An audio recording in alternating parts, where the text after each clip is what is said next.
Hello everyone! Today we'll be talking about postpartum and the heart, specifically postpartum cardiomyopathy. We wanted to first provide a definition of postpartum. Thus, it is the time period an individual goes through after giving birth. During this time, an individual can go through several physical and emotional changes. And now we'll be talking about postpartum cardiomyopathy.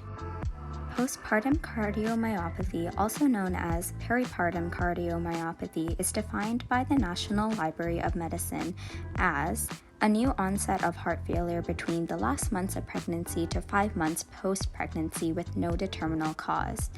Although the cause is not known as of right now, there are several identified risk factors for postpartum cardiomyopathy, such as maternal age over 35, having multiple gestations, and having an increased blood pressure.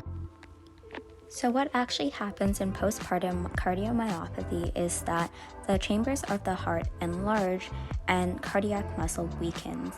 And because of this weakening, something that we call the left ventricular ejection fraction is decreased, meaning that your heart with each heartbeat pumps less blood throughout your body.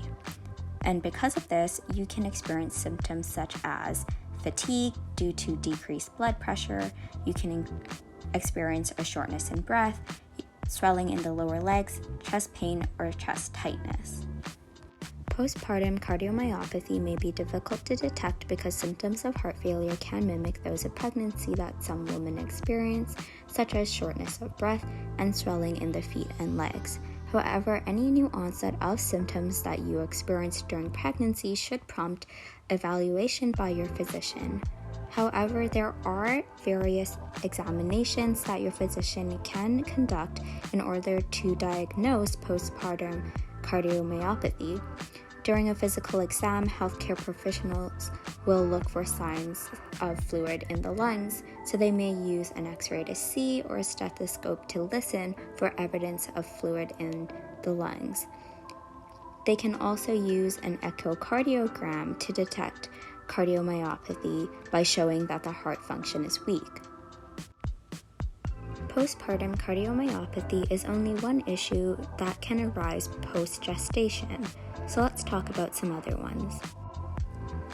So let's start with preeclampsia-related heart issues. So preeclampsia is a pregnancy complication characterized by high blood pressure and damage to other organs, typically the liver and the kidneys. It can lead to heart problems both during and after pregnancy, including an increased risk of hypertension and heart disease later in life. Next, let's talk about arrhythmias. So pregnancies can sometimes trigger or exacerbate arrhythmias, which are irregular heartbeats, and these arrhythmias may persist even after childbirth. Let's move on to hypertensive heart disease. So this is chronic hypertension or preeclampsia, which can strain the heart and potentially lead to hypertensive heart disease. And finally, thromboembolic events. So this is when pregnancy increases the risk of blood clots, and this risk can persist postpartum. And blood clots can lead to serious cardiovascular complications if they block blood vessels in the heart or lungs. However, it's important to note that not all women will experience these complications after pregnancy. Many women do have healthy pregnancies and postpartum periods without developing cardiovascular issues. In terms of prevention, the Cleveland Clinic suggests that expecting mothers eat a heart-healthy diet, get regular exercise, have repeated blood pressure checks, and avoid cigarettes and alcohol as well as other forms of recreational smoking. It's also imperative that you talk with your healthcare team if you had a past experience with heart failure during a previous pregnancy. In terms of treatment, one should seek the advice from their healthcare professional as well as some specialist. However, some common treatments include ACE inhibitors, beta blockers, and diuretics. All of these medications have been covered in previous videos on Dr. Curnew's YouTube channel, so if you would like to know more in detail about these medications, you can head over there.